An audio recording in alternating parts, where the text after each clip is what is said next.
जय श्री कृष्ण मित्रों, मैं प्रियंका स्वागत करती हूँ आपका जीवन और आध्यात्म में। कैसे हैं आप सब मित्रों? आज भगवान शंकर की और एक कव्य की बहुत ही अच्छी कथा लाई हूँ आपके लिए। चलिए सुनते हैं। एक बार भगवान शिव और माता पार्वती कैलाश पर बैठकर आपस में विचार विमर्श कर रहे थे।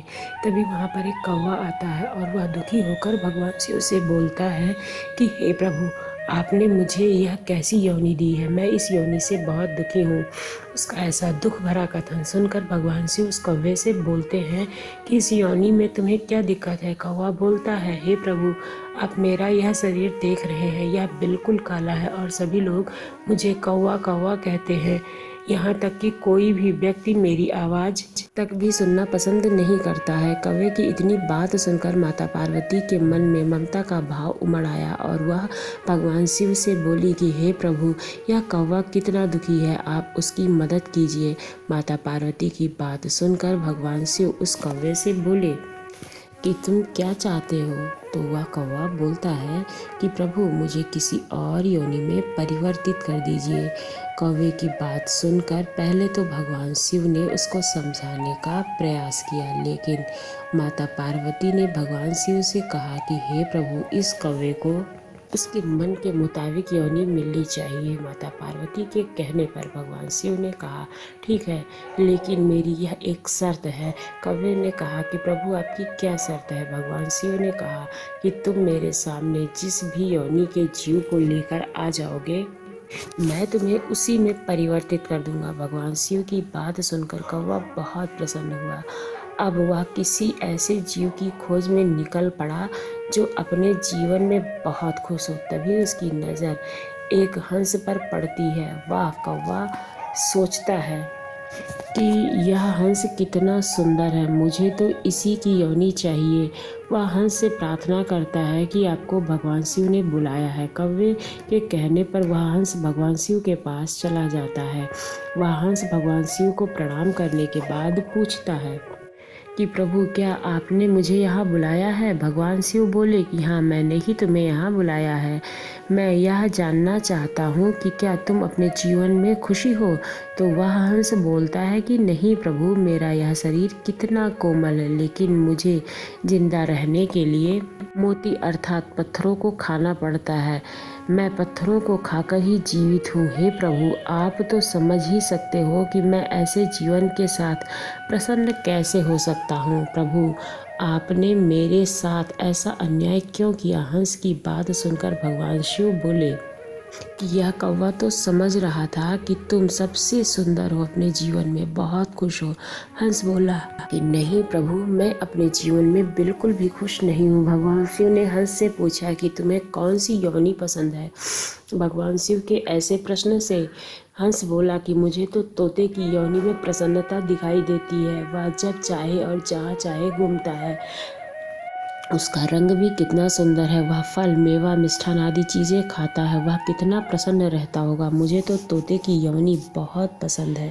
हंस की बात सुनकर कौवा भी सोचने लगा कि तोते की योनि में ज़्यादा प्रसन्नता है। हंस तो वैसे ही दुखी है। अब भगवान शिव उस हंस और कौवे से बोले कि तुम दोनों आओ और तोते को लेकर आओ। दोनों तोते की खोज में निकल पड़े और जल्द ही एक तोते को लेकर भगवान शिव के सामने उपस्थित हो जाते हैं। भगवान शिव ने तोते से पूछा कि क्या तुम अपनी योनि से प्रसन्न हो?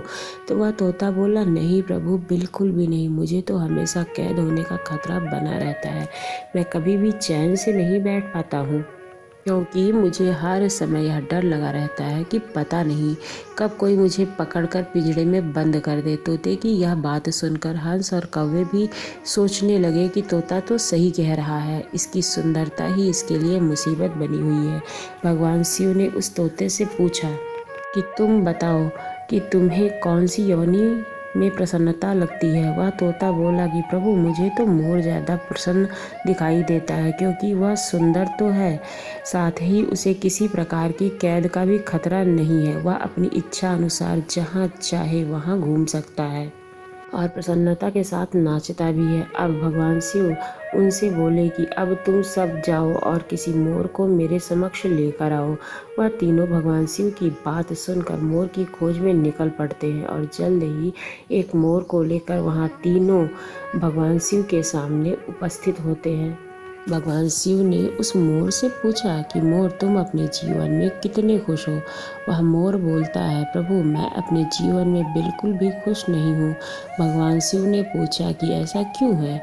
तब वह मोर बोलता है कि प्रभु, इस योनि में होने के कारण मुझे सर्वाधिक कीड़े मकोड़े और सर्प आदि को खाना पड़ता है।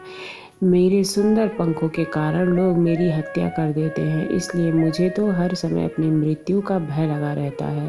मोर की यह बात सुनकर कौवा, हंस और तोता तीनों सोच में पड़ जाते हैं। और अब हर कोई सोचने लगा कि मैं तो सोचता था कि मैं ही सबसे ज़्यादा दुखी हूँ, लेकिन यहाँ इस संसार में तो जितने भी जीव जंतु और मानव हैं, वह सभी अपने जीवन में किसी न किसी कारणवश दुखी अवश्य हैं। यह सोचकर वह चारों भगवान शिव से माफ़ी मांगने लगते हैं और कहते हैं कि हे प्रभु, आप हमें जो समझाने का प्रयास कर रहे थे, हम वह समझ चुके हैं।